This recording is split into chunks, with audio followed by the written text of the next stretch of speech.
Bonjour à tous, bienvenue dans ce nouveau numéro de Si on parlait sport sur TV78, l'émission à ne surtout pas manquer si vous êtes un passionné de sport local. Aujourd'hui, il y aura comme toujours des analyses techniques, des décryptages et surtout une dose de bonne humeur pour m'accompagner. Nos chroniqueurs sont avec nous sur ce plateau et ils sont en très grande forme.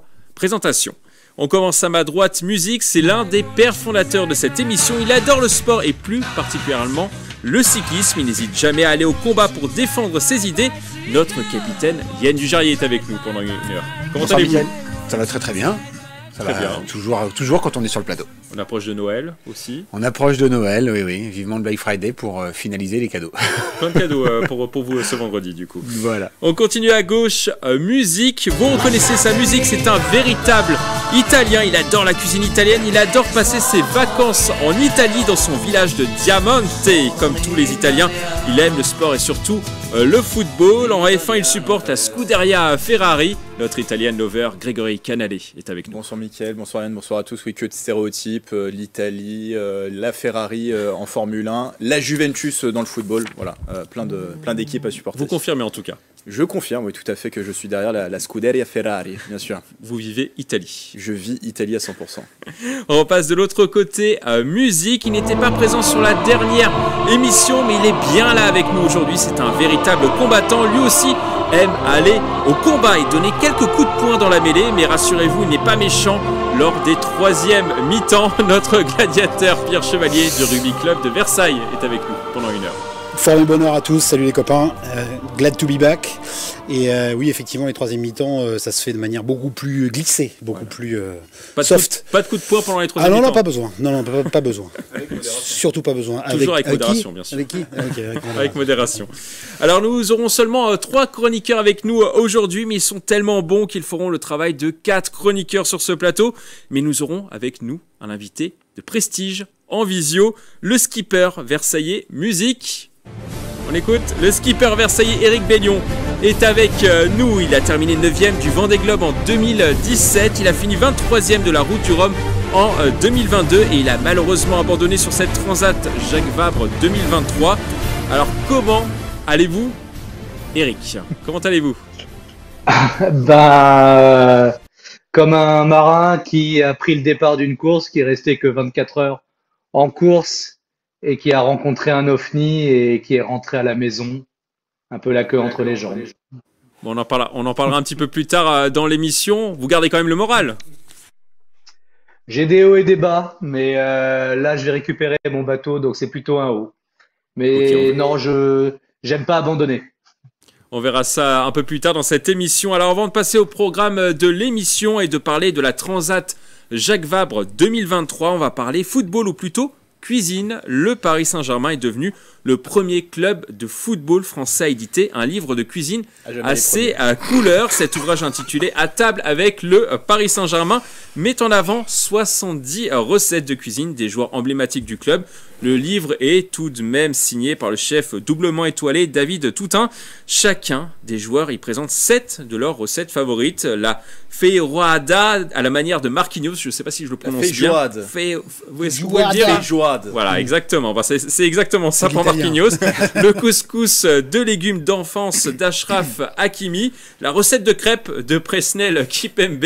Alors la question sur cette thématique, on valide ou pas ? Oui ou non ?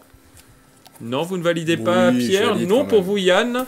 Et oui pour vous, Grégory. Alors pourquoi, Grégory ?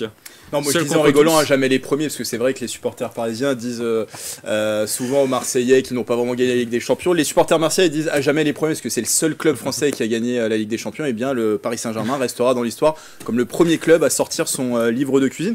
Non mais moi je valide quand même la démarche, blague à part, même si dedans je sais pas s'ils ont mis la recette pour gagner la Ligue des Champions, mais je ne pense pas que ce soit encore le cas. Moi je pense que avant tout, bon, c'est une opération marketing, une opération de communication, c'est pour essayer de rapprocher le public de ces joueurs, même si ce sont des joueurs qui gagnent, des millions d'euros, bah, ils ont peut-être les mêmes goûts culinaires que nous. Moi, je trouve que c'est bien aussi d'apprendre à mieux les connaître, des souvenirs d'enfance comme celui d'Achraf Hakimi et ce couscous que lui préparait sa famille. Donc moi, je pense que c'est une bonne opération de communication. On arrive bientôt au fait, ça rapproche le public des joueurs. Donc oui, la démarche peut faire sourire et on attend avant tout d'un club de sport, de foot qu'il gagne. mais je pense que d'avoir des petites opérations marketing comme ça fait de mal à personne. Vous avez tenté le couscous légumes d'Achraf Hakimi peut-être? Et la recette de crêpes de Presnel. Surtout. Yann Dujarier, qu'est-ce que vous en pensez? J'en pense... pour moi, c'est ridicule. J'y aurais trouvé un intérêt en allant sur un angle complètement différent, c'est-à-dire donner l'envie aux gens de manger équilibré et de manger sainement. Et bien justement, les recettes ont été analysées par un nutritionniste du club. En se disant, voilà, ce sont les repas que mange pour pouvoir être performant sur les compétitions, dans les repas qu'il mange au quotidien. Et là, je pense que oui, il y aurait eu un intérêt de se dire, comment est-ce qu'il mange pour pouvoir peut-être l'adapter aussi à mon alimentation. Et du coup, manger sain, aujourd'hui, on est tous, tout le monde le recherche.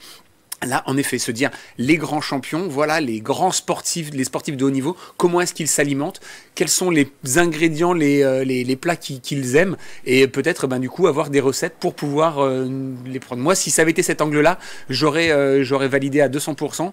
Là, la recette d'enfance, oui, bien sûr que c'est sympa, mais aujourd'hui, des livres de cuisine, il y en a dans tous les sens, et je trouve un petit peu dommage que un club sportif n'utilise pas justement le côté sportif et sportif de haut niveau pour pouvoir communiquer. C'est tout. Avant de vous donner la parole, Éric Bellion, parce que vous allez intervenir sur cette première thématique, on profite de vous avoir en visio. Pierre Chevalier, qu'est-ce que vous en pensez? Moi, je suis perplexe sur le principe, sur les raisons, sur le timing. Je prendrais le mot simplement recette, qui a plusieurs significations. Recette de cuisine. Est-ce qu'ils ont besoin de recettes par ailleurs? Je ne crois pas. Je suis étonné par le procédé. C'est vrai que des livres de recettes de cuisine, on a l'habitude d'en voir évidemment par les chefs, les grands chefs, nos grands-mères, ce genre de choses, et ceux qui sont dans le monde de la gastronomie, et Dieu sait que c'est un pilier de la culture française. Une équipe de football, je suis plus perplexe sur la raison principale et ce qui les motive. Maintenant, après, Grégory l'a rappelé, c'est sans doute un bon concept marketing pour faire un peu plus parler du PSG. Après, en ce moment, il y a tellement de sujets pour parler du PSG sportivement que j'ai presque l'impression que c'est pour noyer le poisson, pour parler gastronomie notamment, et pour éloigner de certains sujets comme actuellement les résultats sportifs, notamment en Ligue des Champions, le problème du stade entre le Parc des Princes et le Stade de France. Il y a plein de sujets. Je suis étonné par le procédé, encore une fois. Bon, on en parle aujourd'hui, au moins ça leur fait de la pub. Oui, Grégory, très rapidement, avant Éric Bellion. Je rappeler la démarche, entre guillemets, gastronomique qui est, puisqu'il y a le chef David Toutain qui a participé, qui a, en fait, s'est inspiré des recettes que lui livraient les joueurs pour les redessiner, et pour les offrir aux lecteurs. Et l'aspect nutritionnel n'a pas été totalement aussi éludé, puisqu'il y a Juan José Morillas, je parle portugais, espagnol, italien. Je vois ça, je suis spécialiste Grégory. latino. Sur les langues latines, qui donne son avis sur les recettes. Donc il y a une petite analyse à chaque fois nutritionnelle, parce qu'on sait que la nutrition, c'est au cœur de la vie des sportifs de haut niveau. Éric Bellion, qu'est-ce que vous en pensez? Un nouveau livre de cuisine, c'est vrai que assez inattendu d'avoir des recettes qui viennent des joueurs du PSG. C'est vrai que j'ai pas un truc que j'avais imaginé. Si ça permet à des familles et des gamins de manger mieux, moi je suis assez d'accord que ça peut être un axe. Le foot, c'est tellement porteur. Et après, je sais pas, est-ce qu'il y a des recettes déshydratées pour les marins en course? Pas regarder tout le livre, malheureusement, mais ça m'étonnerait. Là, il y aura on pense jamais à nous. Justement, en mer, qu'est-ce que vous mangez? Tout le monde se pose la question. Pas des choses très intéressantes. C'est souvent de la nourriture déshydratée ou alors dans des conserves souples. Ça s'améliore de mieux en mieux, mais bon, on attend surtout la terre pour bien manger. Vous n'allez pas faire de livre de cuisine? Oh là là, alors si je faisais un livre de cuisine, déjà je crois que ça ferait hurler ma famille tout entière. Hurler de rire, évidemment, parce que je suis pas très grand cuisinier. Et en revanche, j'ai une femme, Marie, qui elle est un vrai cordon bleu, donc si je faisais un livre de cuisine, je pense que j'en entendrais parler pendant des années. Alors, si vous voulez en tout cas vous procurer le livre pour Noël, pourquoi pas, ou un autre événement, il est disponible au prix de 24,95 € chez les éditions Amphora. Voilà, si vous voulez, Yann, Pierre, Eric ou vous, Grégory. Alors nous allons maintenant passer au programme de l'émission. Aujourd'hui nous allons parler du Plaisir Rugby Club. L'équipe a perdu pour la seconde fois la saison contre Orsay. On reviendra également sur la défaite d'Ouille au 7e tour de la Coupe de France contre Angers. Mais avant de parler de ces thèmes, on va parler de la Transat Jacques Vabre. Donc commencer par la Transat Jacques Vabre. 2 Yvelinois ont participé à la compétition chez les IMOCA. Louis Burton, originaire de la Selle-les-Bordes sur Bureau-Vallée. Le Versaillais Eric Bellion sur Stand as One. On va commencer par vous, Eric Bellion. La course ne s'est pas très bien déroulée. Ne s'est pas déroulée exactement comme prévu. Vous avez abandonné ce mercredi 8 novembre à 8h44 précise suite à une avarie. Une lisse s'est décollée à l'avant du bateau Stand as One. Alors vous êtes reparti vers Roscoff en Bretagne pour réparer les dégâts moins de 24 heures après le départ. Eric, c'était un coup dur, j'imagine. Ah bah ouais, ça c'est un vrai coup dur. Faut imaginer, on travaille depuis des mois, depuis des années pas pour cette course, mais bon, pour participer à ces genres d'événements. Il y a une grande course dans l'année et nous, on a fait 24 heures. C'est un peu comme si vous avez un 100 mètres des Jeux Olympiques et vous êtes en finale et puis vous cassez la gueule dans les starting blocks. Enfin, c'est horrible. Mais c'est quelque chose pour lequel on peut rien faire malheureusement. La tempête qui était là juste quelques jours auparavant a amené beaucoup de bois, beaucoup de branches, beaucoup d'arbres, beaucoup de débris dans la mer et on a vraisemblablement touché un des débris à grande. Donc voilà, un peu comme ça a fait un grand trou dans la coque. Et nous, la spécificité, c'est que ça a endommagé la structure du bateau.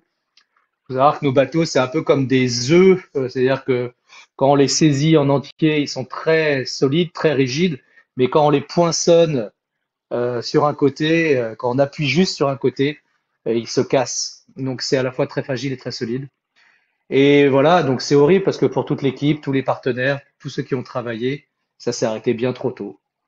Grégory, vous aviez une question. Oui, Eric a utilisé le mot horrible, on peut tout à fait le comprendre, d'autant qu'on va peut-être en parler. C'était un projet avec un bateau qu'il avait co-construit lui-même avec notamment Jean Leca. Moi, ma question, c'est plus, il a parlé de la tempête, et c'est vrai qu'il y a eu des conditions particulières. Le départ de la Transat a été retardé, vous deviez partir à la base le 29 octobre, et finalement le départ n'a eu lieu que le 7 novembre. Comment vous l'avez vécu aussi ce moment? On a compris horrible au moment au moment de l'avarie, mais le fait d'attendre dans le port du Havre ce départ, on ne savait pas vraiment quand vous alliez pouvoir partir. Comment vous l'avez vécu? J'ai dit au revoir 2 fois à ma fille et je suis rentré 3 fois. Donc voilà, ça résume un peu. Bon, voilà, on s'est préparé une fois et moi on était habillés. Toute l'équipe avait démarré, le moteur du bateau était prêt à partir et on nous a dit non, vous partez pas et on ne sait pas quand vous partez. Donc on a attendu une semaine alors que tout est prêt. Faut savoir qu'on est une équipe, au moment du départ, on est au bord de la rupture, on a mis toute l'énergie qu'on avait en stock et on est prêt à partir. Donc rester une semaine de plus, déjà tout le monde est sur les genoux. Donc on est resté une semaine, on a pris la tempête plein dans la gueule au port du Havre, donc il a fallu préserver nos bateaux et on est enfin parti. Et là, dans les restes de la tempête, moi, ma course s'est arrêtée. Alors, je suis pas le seul, on est 6 bateaux, 6 IMOCA, etc. arrêtés, et il y a une dizaine de bateaux qui n'ont pas pu partir dans cette course. Donc voilà, heureusement, d'autres sont passés et heureusement, d'autres ont écrit une belle histoire. Pierre Chevalier, vous aviez une question, vous aussi. Oui, une question pour compléter celle de Greg. La course au large est une discipline extrêmement difficile, extrêmement exigeante. Et je trouve que vous avez un rôle de témoin sur la santé de la planète générale. Et est-ce qu'avec votre expérience, vous avez constaté que, par exemple, la course au large est plus difficile, les transats plus difficiles, dû alors peut-être au réchauffement climatique ou aux différentes tempêtes, mais est-ce qu'il y a plus de difficultés quand on part comme ça pour 15 jours ou plusieurs mois sur le Vendée Globe? Alors, je suis pas climatologue, je suis pas météorologue, mais c'est vrai que je m'y intéresse de près. Et quand on est skipper de la course au large, on s'intéresse beaucoup aux événements climatiques, puisque si on était une Formule 1, les événements climatiques, la météo, c'est notre moteur. Donc on s'intéresse forcément à notre moteur. Moi, ce que j'observe depuis quelques années, c'est que il y a de plus en plus d'événements météorologiques violents, donc des tempêtes violentes et des tempêtes tôt en saison, qui devraient être en fait des tempêtes que généralement on expérimente en janvier-février. Et là, cette tempête, ben, on se l'est tapée en octobre. Donc voilà. Est-ce que ça a un lien? Je sais pas, mais voilà ce que je ressens. Et c'est vrai que toutes les transats que j'ai fait pour l'instant, on a des alizés, c'est-à-dire ces vents réguliers normalement qui sont absents, et des tempêtes très importantes qui se suivent et se suivent et se suivent. Yann Dujarrier, vous qui êtes un grand fan de voile, pas de questions pour vous pour l'instant. Si, bien sûr. Moi, j'en ai pas de plein. Vous écoutez avec attention Éric Bellion depuis tout à l'heure. J'écoute avec attention parce que voilà, pour moi, les navigateurs sont les derniers avec les participants du Dakar. Juste pour vous informer, Éric Bellion, il suivait votre trajectoire et celle de Louis quasiment tous les jours. Bon, là, pour le coup, ça a été rapide, mais j'ai pas compris. Mais en général, il vous suit tout le temps. En général, j'ai pas compris quand j'ai vu le bateau qui repartait dans l'autre sens le premier matin quand j'ai ouvert mon téléphone, je dis mais qu'est-ce qui se passe, voilà. J'avoue que là j'ai eu un bug mais voilà, oui, en général c'est la première chose que je fais le matin en me réveillant quand il y a une course au large, je regarde où sont les positions de nos Yvelinois. Et du coup c'est là que vient ma question. Comment en partant de Versailles, on se retrouve justement navigateur sur ce genre d'épreuve, puisque à part la Pézo des Suisses ou le Grand Canal, c'est vrai que pour faire du bateau sur Versailles, c'est quand même pas ce qu'il y a de plus évident. J'ai ramé sur le Grand Canal. Le Pézo des Suisses, c'est plutôt interdit, mais le Grand Canal, j'ai ramé. Ouais. En fait, il y a une librairie rue de Montreuil, dans le quartier Saint-Symphorien à Versailles, dans lequel j'ai rendu le libraire totalement fou, parce que je lui demandais 2 fois par semaine un livre de mer, parce que j'étais obsédé par ça. Et je viens pas d'une famille de marins, ou alors il y a des marins il y a très longtemps, mais moi je sais pas, inconsciemment je me suis dit tiens, c'est sur la mer que vont les vrais hommes, les hommes à part entière.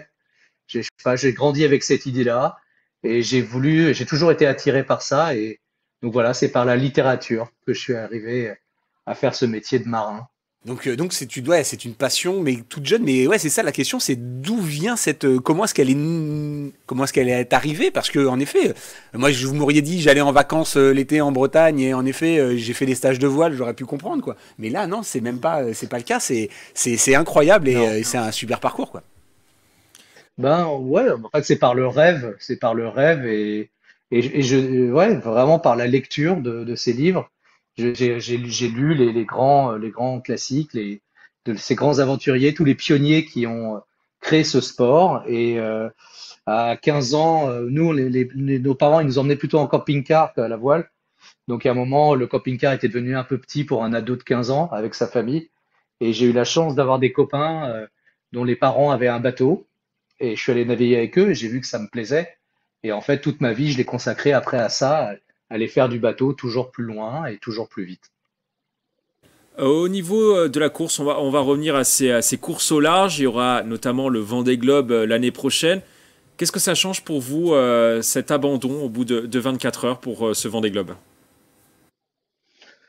Ça change rien dans la qualification, puisque moi je suis assuré d'être sur le départ du Vendée Globe, parce que j'ai un bateau neuf.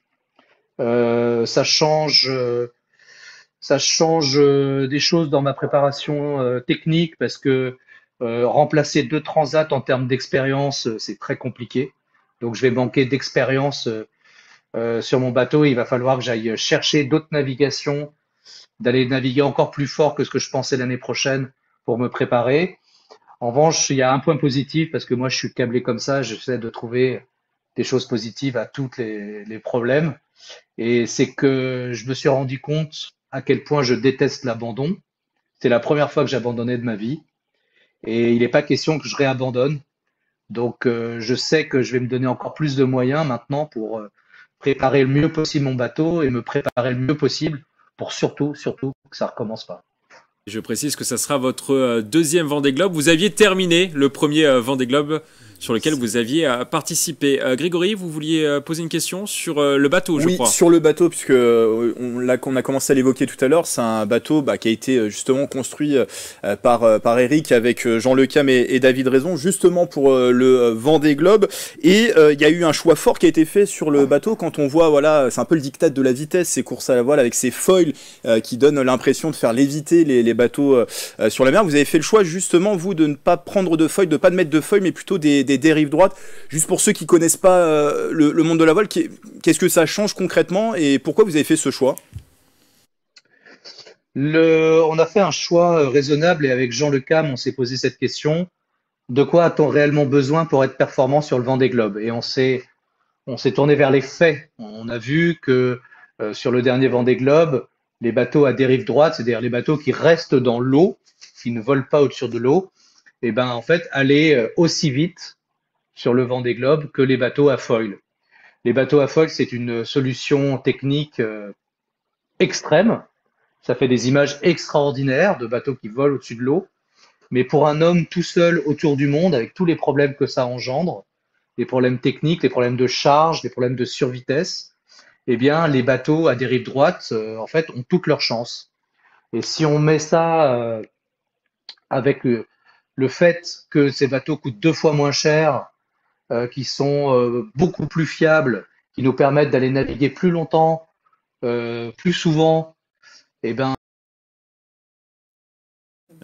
Je crois qu'on vous a perdu, Éric Bellion. La connexion dans le Finistère n'est pas très bonne, apparemment.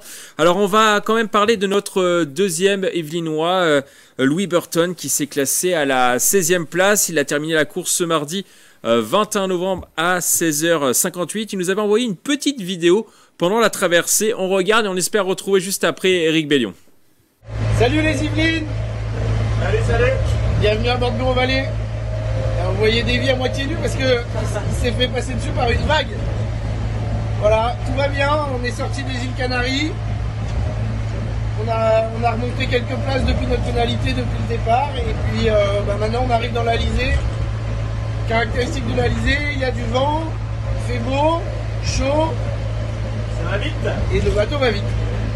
Exactement. Je pense qu'on pourrait leur montrer un peu l'extérieur. Et on va aller voir dehors. Alors attention, il y a des vagues. L'enjeu c'est que je me fasse pas tremper aussi. Voilà, donc le bateau vole. C'est quand même pas mal. Avec des pointes de l'ordre de 28, 29 nœuds. C'est très rapide.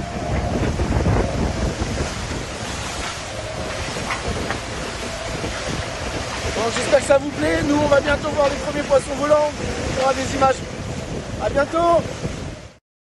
On a retrouvé Éric Bellion. On a pu profiter de cette magnifique vidéo de Louis Burton. Éric Bellion, qu'est-ce que vous avez pensé de la course de Louis Burton? Il est arrivé du coup en 16e position. Vous avez un peu suivi? Bah ouais, j'ai suivi. Alors, je vais être honnête, pas d'une façon assidue parce que ces images me rendent très jaloux. Donc, pendant 2 semaines, j'ai essayé de réparer mon bateau. Donc, j'étais plutôt avec la meuleuse, la colle et essayer d'organiser le retour sur l'eau. Mais oui, ils sont bien battus, c'est des bons, hein, David et Louis. Ils ont fait déjà un départ canon, un peu trop canon d'ailleurs. Et donc non, c'est une belle course. Bien sûr, ils ont choisi une option qui n'a pas forcément payé. Mais en tout cas, ils sont arrivés de l'autre côté et c'était bien parce que ça permet aussi de rassurer Louis sur ses capacités de grand marin. Donc je suis très content pour lui, très content pour eux deux. Yann Gerrier, vous qui les avez suivis, qu'est-ce que vous en pensez de cette course? Moi, je suis content de pouvoir en discuter avec Eric. Moi, j'ai pas compris. Donc, il était dans la partie sud de la course. Et d'un seul coup, Eric n'a pas tout regardé apparemment. Oui, c'est pas grave, je vais quand même l'expliquer du coup. Et d'un seul coup, on a vu, il est allé rejoindre ceux qui étaient sur le nord. Et je me suis dit, bah oui, peut-être que ça va payer sur la suite.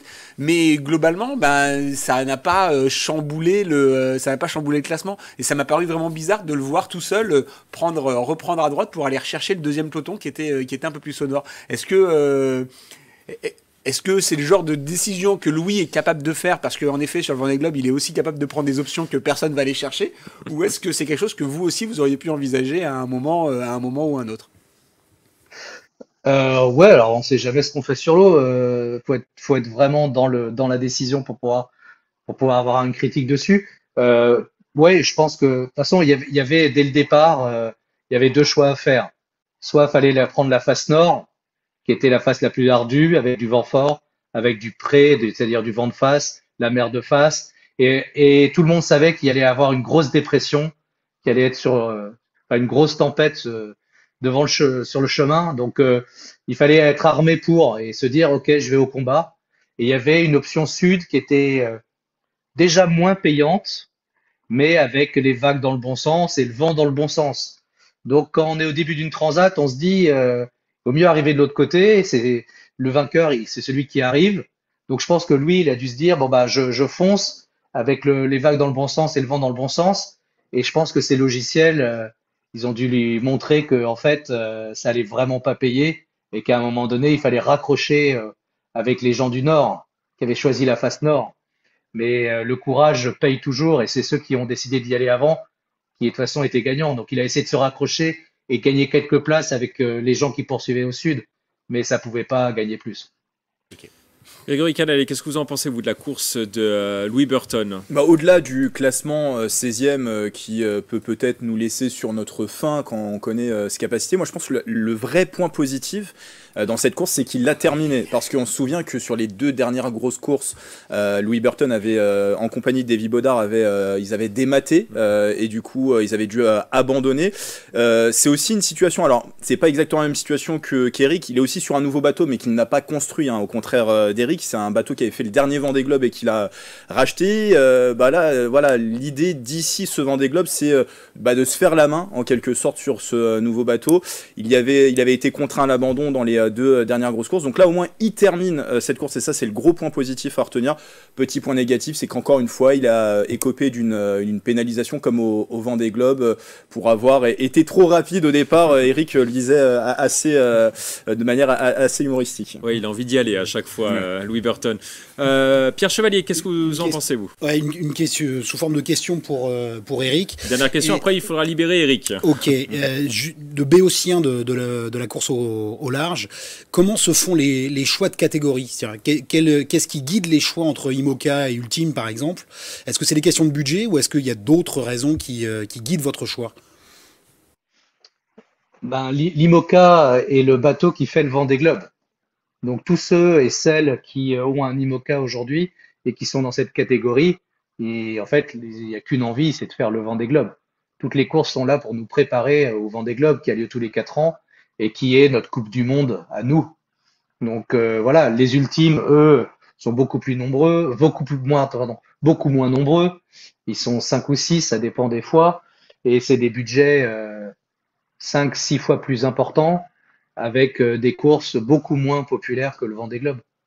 Donc après, c'est d'autres choix, c'est des bateaux extraordinaires qui volent pour eux, pour le coup, ils volent vraiment sur l'eau. Et voilà. Mais c'est sûr que quand on veut faire le Vendée Globe, on a un IMOCA et on va sur le circuit IMOCA. Et on retrouvera la plupart des skippers d'Ultime sur les IMOCA en Vendée Globe? Non. Dans les skippers d'Ultime, vous avez 2 anciens vainqueurs du Vendée Globe qui sont François Gabard et Armel Lecléache qui a gagné la Transat Jacques Vabre. Donc certains, quand ils ont gagné le Vendée Globe, passent en Ultime, c'est-à-dire qu'ils vont avec une monture plus grande, plus chère, plus rapide. Merci à vous, Eric Bellion. On va vous libérer. Vous voulez au moins 20 minutes sur l'émission. Je crois qu'on l'a légèrement dépassé. Merci en tout cas d'avoir joué le jeu. Le prochain grand rendez-vous pour vous, ce sera le Vendée Globe 2024. On continuera évidemment à vous suivre, vous, et on continuera à suivre Louis Burton, nos 2 Yvelinois. Merci à vous, Eric Bellion. Alors, portez-vous bien. Salut. Parler football et de la Coupe de France. C'était le match des grands jours à Houille pour ce 7e tour de la Coupe de France. Le club local pensionnaire de R1 recevait les professionnels d'Angers ce samedi 18 novembre. Une équipe qui évolue en Ligue 2.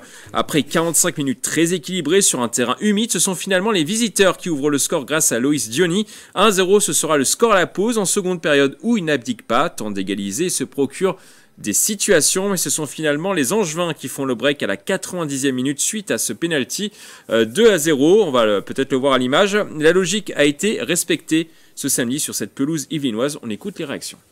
On peut être fier de ce qu'on a fait. On joue contre une division qui a 5 niveaux au-dessus d'une autre. Je m'attendais à une victoire. Peu importe l'adversaire. Encore une fois, je le dis, sur un match, il peut tout se passer. C'est aussi le charme de la Coupe de France. Les conditions nous étaient favorables. Après, voilà, tout est dans l'intensité et dans le réalisme. Tactiquement, techniquement, c'est évident qu'il y a une classe d'écart et ça se voit en tout cas lorsque nous sommes sur le terrain. Maintenant, aujourd'hui, avec de la volonté, avec plein de choses, on a réussi à combler ces petits manques et à montrer que sur 90 minutes, on peut essayer de rivaliser. La question sur cette thématique, peut-on être fier du parcours de Houille dans cette Coupe de France, messieurs? Oui ou non? Vous votez. Vous hésitez? Fier, oui, évidemment, mais... Pourquoi alors? Yann Jarry, allez-y. Allez au fond de votre pensée. C'est pas les mêmes infrastructures, c'est pas le même club, mais c'est vrai que Versailles, il y a 2 ans, nous a emmenés jusqu'en demi-finale de Coupe de France. Donc aujourd'hui, ce qu'on veut, c'est voir aussi... Donc ce qui se passe plus bas, on va dire que non, ce n'est pas important. Non, ce qu'on veut, c'est que justement, Houille puisse aussi briller. Alors la demi-finale, ce serait là quelque chose d'inédit. Mais voilà, puisse avancer encore et encore. Alors c'est vrai que c'est top de perdre contre un club de Ligue 2, mais c'est vrai que on a été... En fait, on est gourmand du fait qu'on a eu mieux il y a 2 ans. Voilà, c'est tout. Pierre Chevalier, est-ce que vous aussi, vous voulez avoir à nouveau du caviar pour savourer un parcours en Coupe de France? Toujours. Tant que Grégory Canallet ne prédira pas des victoires au final, ça veut dire qu'il faudra qu'on attende encore. J'avais prédit l'élimination de Houille, je précise. Alors je précise aussi que Angers est 2e de Ligue 2, donc logiquement, il devait gagner. 2e de Ligue 2, R1 pour Houille. C'est là. Grégory a eu raison. Là, les bras m'en tombent. Donc maintenant, on va demander les paris à Greg. C'est le charme de la Coupe, de France, et évidemment, on a suffisamment d'équipes dans les Yvelines pour pouvoir avoir de belles aventures. Effectivement, Versailles nous l'a donné il y a 2 ans. Là, on voit d'ailleurs que les saisons se suivent et ne se ressemblent pas dans tous les sports. Et c'est dommage. Fier, oui, parce qu'ils sont allés le plus loin possible cette saison. Voilà. Et ils sont en R1 aussi, on précise. Et ils sont à 4 divisions d'écart par rapport à Angers. Voilà. Logique respectée. Alors là, c'est tous les poncifs du football et de la Coupe de France. Logique respectée. Et puis ce charme de coupe qui ne verra pas cette saison un petit poussé supplémentaire dans les Yvelines. Grégory, qu'est-ce que vous en pensez? Je pense qu'on peut être fier, oui, déçu. En revanche, là, je rejoins totalement Yann. Et surtout sur le déroulé du match. Pendant une bonne partie de la rencontre, Houille a fait jeu égal avec les Angevins. Vous l'avez rappelé, 2e de Ligue 2. Il y a 4 divisions d'écart entre les deux. Il y a même eu un but, un moment refusé pour une position d'hors-jeu. Tout le monde s'est levé et finalement, le but a été refusé. Et ce qui laisse aussi un peu sur ma faim, c'est ce premier but angevin qui arrive juste avant la première période. On est aux alentours de la 40e minute de jeu. C'est une mésentente entre le gardien et ses défenseurs.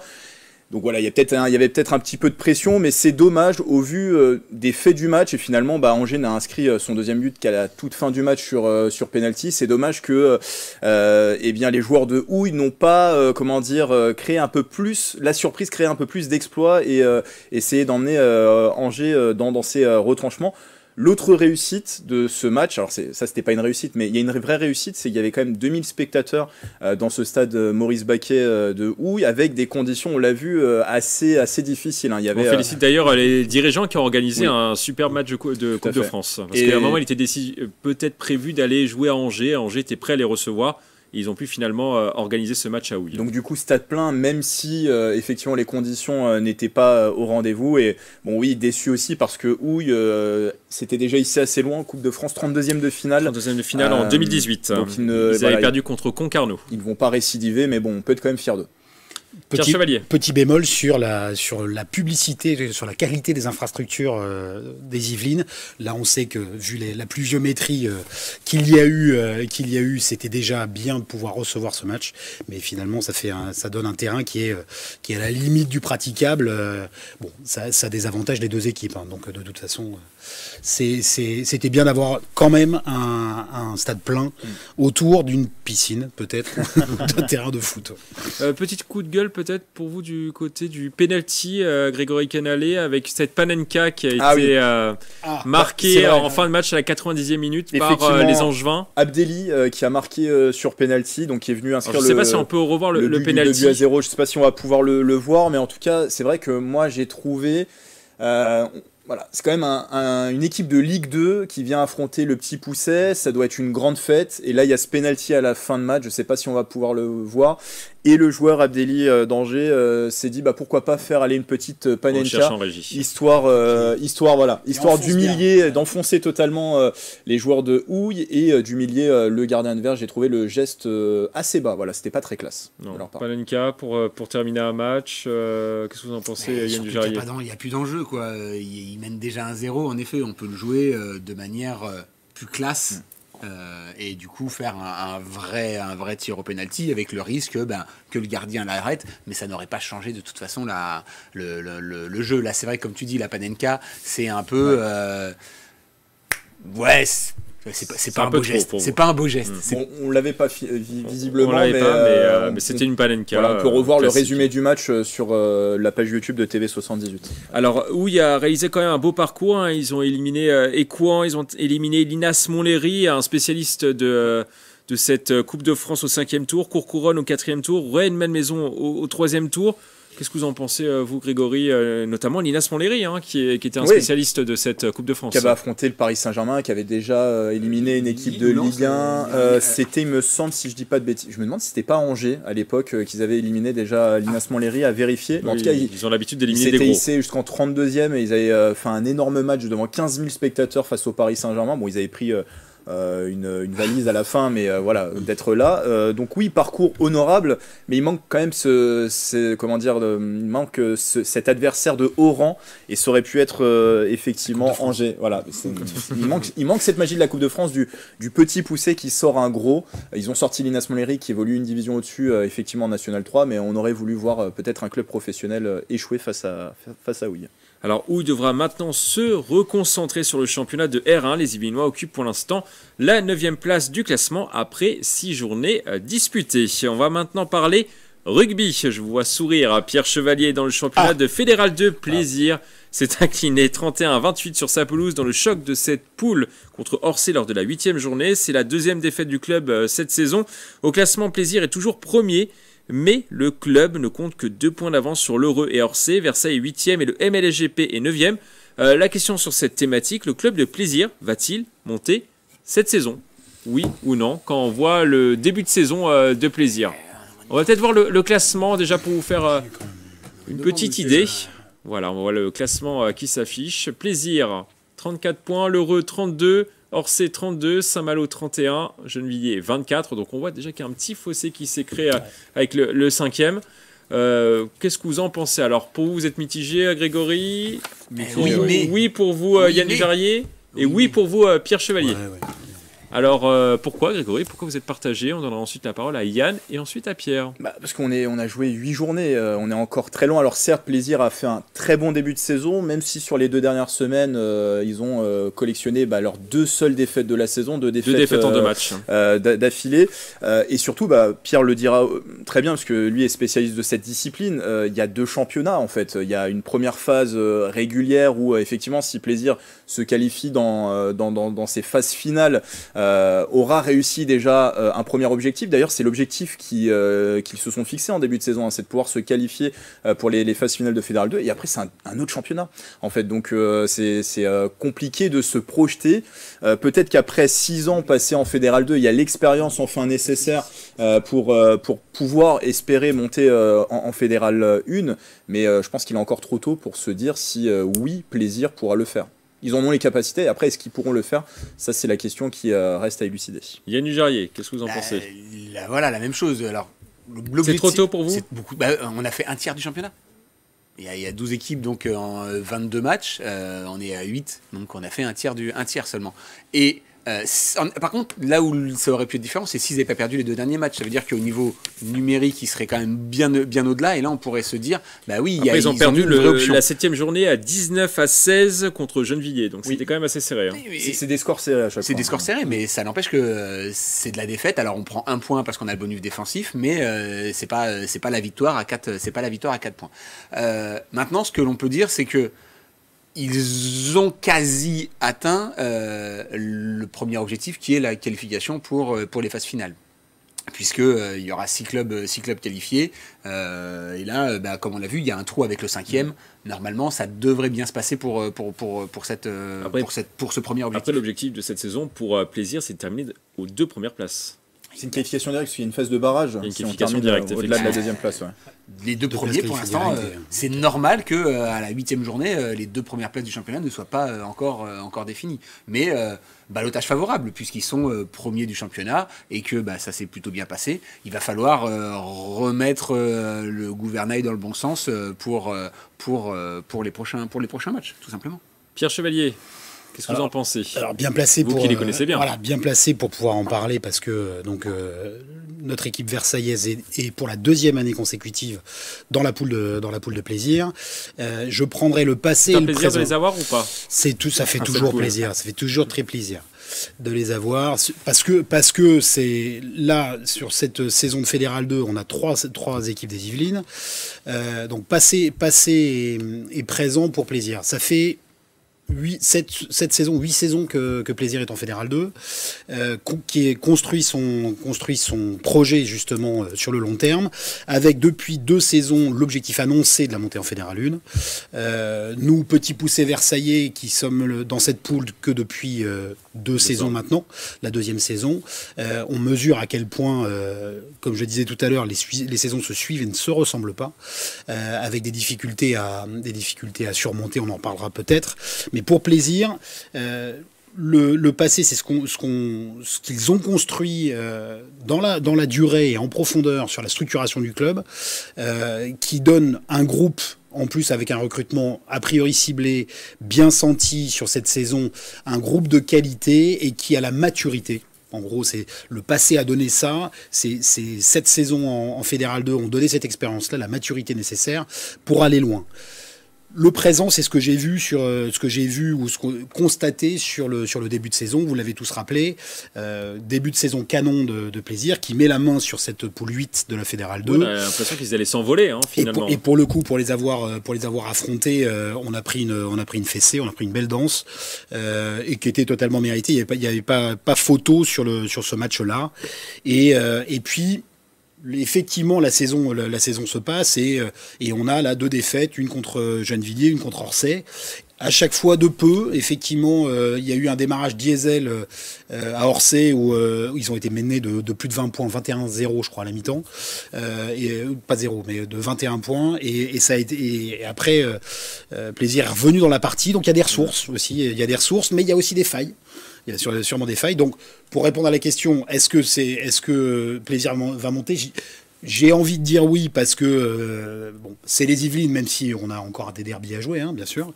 On leur rendra pas forcément la partie facile. Ils montent au fur et à mesure contre Versailles. Voilà, par exemple. Mais c'est comparable au trajet de Courbevoie l'année dernière, qui avait bien mené sa saison, qui a terminé dans les 2 premiers, donc phase qualificative directe pour les phases finales. Les 2 premiers et après les quatre suivants. Se joue en barrage pour pouvoir après passer en phase finale et il y aura ce nouveau championnat qui démarrera, mais je pense que avec ce qui a été mis en place et avec ce qu'on a pu constater sur ce début de saison, c'est la bonne saison, je dirais pas la saison ou jamais, mais c'est la bonne saison pour plaisir d'accéder au nirvana de la Fédérale 1. Wait and see. si on peut dire. Un petit mot très rapide sur Versailles avant de passer à la prochaine thématique, parce qu'on arrive déjà pratiquement à la fin de cette émission. Versailles, début de saison difficile. En fait, les raisons principales, c'est que la vie d'un club amateur n'est pas un long fleuve tranquille. On a perdu des cadres de la saison dernière qui, pour des raisons professionnelles, personnelles, ont changé de club, voire arrêté le rugby. Et puis on ne remplace pas un capitaine, on ne remplace pas des cadres et des leaders de jeu aussi facilement que ça. Et donc les nouvelles recrues se sont intégrées dans le projet, mais là il y a un certain nombre de faits de jeu, la pièce qui tombe pas du bon côté, des choix, et puis un peu comme l'équipe de France en ce moment, un jeu au pied défaillant avec des conditions aussi qui sont difficiles. Donc là on est un peu dans le dur avec 3 défaites d'affilée là, et notamment à la maison. Donc en pleine non pas crise, mais en pleine réflexion pour corriger rapidement. Une petite tempête pour faire une référence à la Transat Jacques Vabre. Exactement, et à assurer l'objectif majeur qui était celui qui était annoncé, qui était le maintien comme la saison dernière. Après, si on peut aller grappiller une deuxième qualification pour une deuxième année consécutive, évidemment, on ne s'en privera pas. On vous souhaite bon courage en tout cas pour cette fin de saison, enfin pour la suite de la saison. La prochaine journée de Fédéral 2 est programmée le 3 décembre prochain. Plaisir jouera sur le terrain de Saint-Malo et Versailles ira à Auxerre. À Auxerre, exactement. On va maintenant passer à notre page débat. On va passer à notre page débat et surtout à l'envolée de Grégory, le moment qu'on attend avec impatience. Et là, il arrive en fin d'émission, donc tout le monde s'est posé peut-être la question s'il y allait avoir ou pas cette envolée. Il y a cette envolée. Alors de quoi allez-vous nous parler aujourd'hui, Grégory ? J'ai essayé de vous faire rêver pour la fin de cette émission. Allez-y, en tout cas, on attend ça. Moi, j'ai des frissons quand j'entends ça.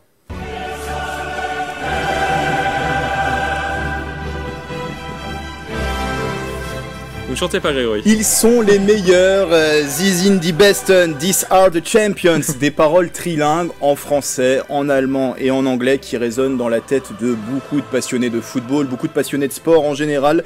L'hymne de la Ligue des Champions, la plus grande des compétitions européennes, dont la finale est regardée chaque année par près de 400 millions de téléspectateurs. Quand ils rentrent sur le terrain, plusieurs joueurs l'ont dit, ce qu'ils attendent le plus, c'est d'entendre que cette musique légendaire composée par le Britannique Tony Britton démarre.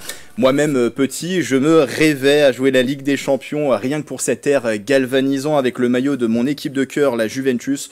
Bon, finalement, je n'avais pas le niveau et de toute façon... Vous avez mieux, vous avez le plateau de TV78. J'ai le plateau de TV78, de toute façon, la Juve, cette année, n'est même pas qualifiée pour la Ligue des Champions. Ce n'est pas grave. Des Yvelinois ont eu cette chance de disputer des matchs de la Coupe aux grandes oreilles, c'est son surnom. Et dernier en date, c'est Sikou Niakate, le défenseur central de 24 ans, a débuté le football à l'âge de 6 ans du côté du FC Saint-Germain dans les Yvelines. Il est même passé un temps par la formation du Paris Saint-Germain. À l'été 2022, l'international malien a quitté le FC Metz où il était remplaçant en Ligue 2 pour le club de Braga au Portugal. Là, le joueur s'impose comme titulaire dans le club qui va finir à la 3e place du championnat portugais, synonyme de qualification au 3e tour des barrages pour la Champions League. Finalement, Braga se qualifie et Sikou Niakate découvre la compétition cette saison. Il a disputé 4 matchs de son équipe, tous comme titulaires, et a même marqué un but contre l'Union Berlin lors de la 2e journée. Le rêve devient alors réalité quand le défenseur fait face au grand Real Madrid. Contre lui, Modric, Kroos, Bellingham, Rodrigo ou encore Vinicius Junior. Au final, ce sont 2 défaites pour lui et Braga face aux Espagnols, vainqueurs, on le rappelle, à 14 reprises de la Ligue des Champions. Mais ce sont surtout des souvenirs plein la tête pour ce jeune Yvelinois. C'est exceptionnel, je prends un maximum de plaisir parce que je ne sais pas si je revivrai ça un jour dans ma carrière.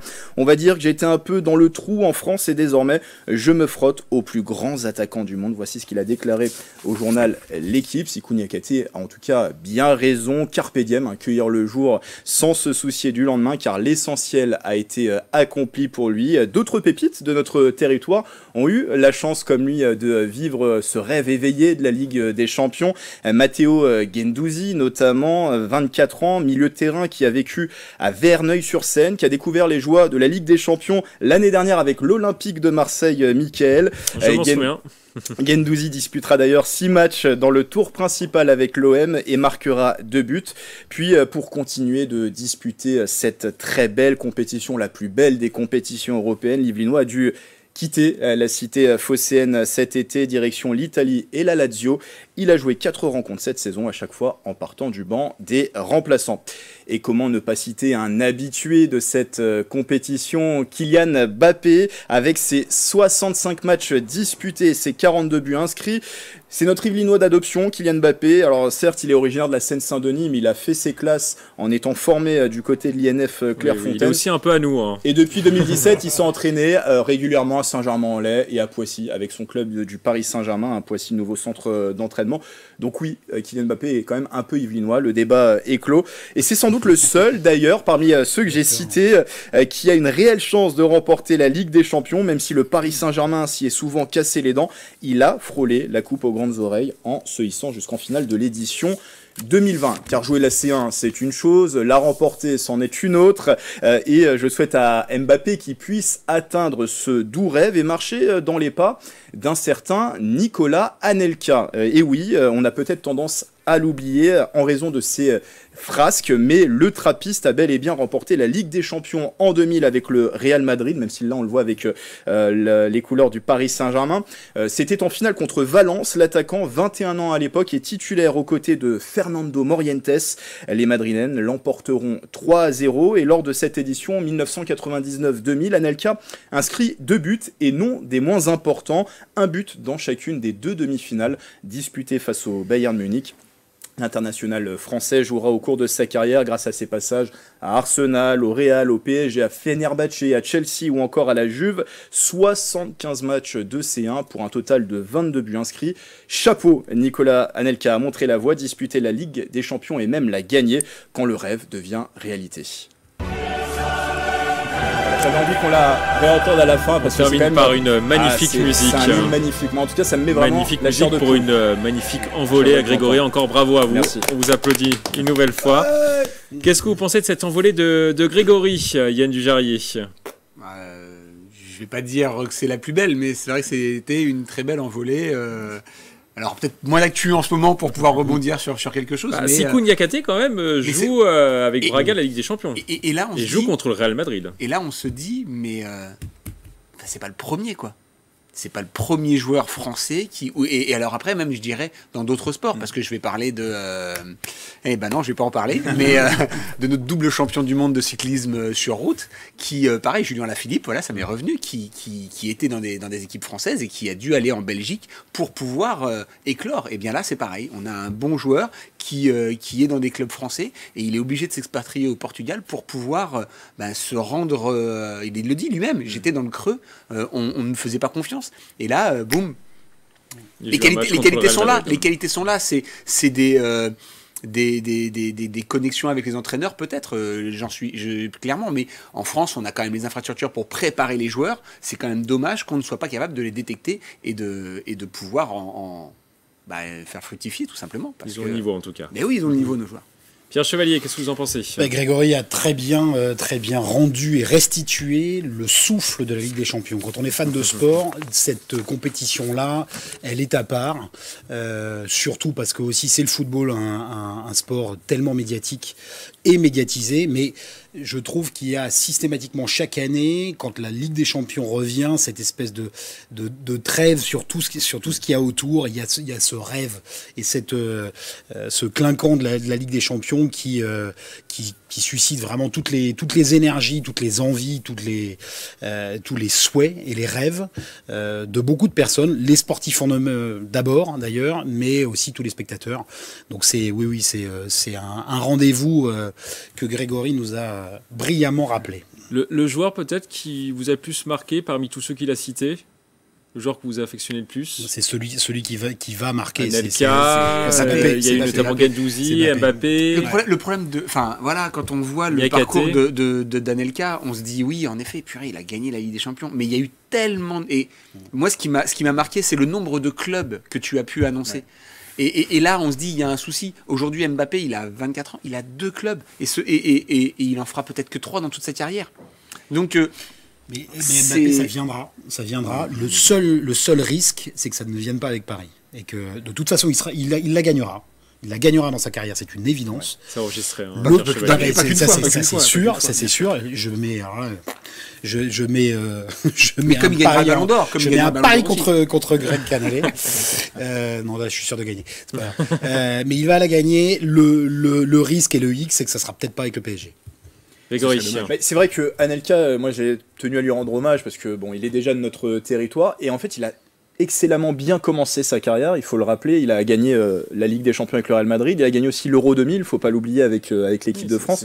Donc il a quand même des beaux titres et c'est vrai que après il a eu donc de nombreux clubs, des clubs très clinquants aussi, des expériences moins clinquantes, mais c'est vrai qu'on a tendance à oublier à cause de ce qui a pu se passer sur sa fin de carrière, notamment on se rappelle, douloureusement ou pas, de l'épisode à Naïsna en Afrique du Sud lors de la Coupe du Monde 2010. Et la une de nos confrères. Et la une des confrères de l'équipe avec cette embrouille avec Raymond Domenech. Donc moi je tenais aussi à lui rendre hommage parce qu'il a remporté cette Ligue des Champions. Mais oui, le joueur qui est le plus à même et qui a le plus de chances de la remporter, à cause de son talent notamment, grâce à son talent même plutôt, c'est Kylian Mbappé. Il n'aura pas le choix dans la date, dans cette victoire. Est-ce qu'il restera avec le PSG pour la gagner ou pas? Mais en tout cas, je pense que dans sa carrière, il pourra la remporter. Petite précision, Grégory, vous n'en avez pas parlé. Il y a la Dolce Vita à Elancourt. Oui. Dolce Vita, un restaurant italien qui propose la pizza Nicolas Anelka. Donc vous pouvez manger à la pizza Nicolas Anelka, vainqueur de la Ligue des Champions. En 2000. Elle est bonne ou pas? Alors, vous allez peut-être pas être content, mais je l'ai jamais goûté. Je crois qu'il y a de la crème fraîche dessus. C'est une pizza assez robuste. Voilà. Mais en tout cas, oui, la Dolce Vita, c'était un peu la cantine de Nicolas Anelka, qui est originaire de la ville d'à côté, Trappes. Je voulais qu'on termine par une note de cuisine. On a commencé par de la cuisine, on termine par de la cuisine et une bonne pizza. C'est déjà la fin de cette émission. J'avais mis la première émission de la saison, mais on est déjà à la 3e émission de la saison. On va terminer comme d'habitude par une citation. Aujourd'hui, je vous propose une citation du champion français Bernard Hinault, champion de cyclisme, vainqueur à 5 reprises du Tour de France. Il faut parler quand on est sûr. Je vous laisse méditer sur cette phrase. À bientôt sur TV78.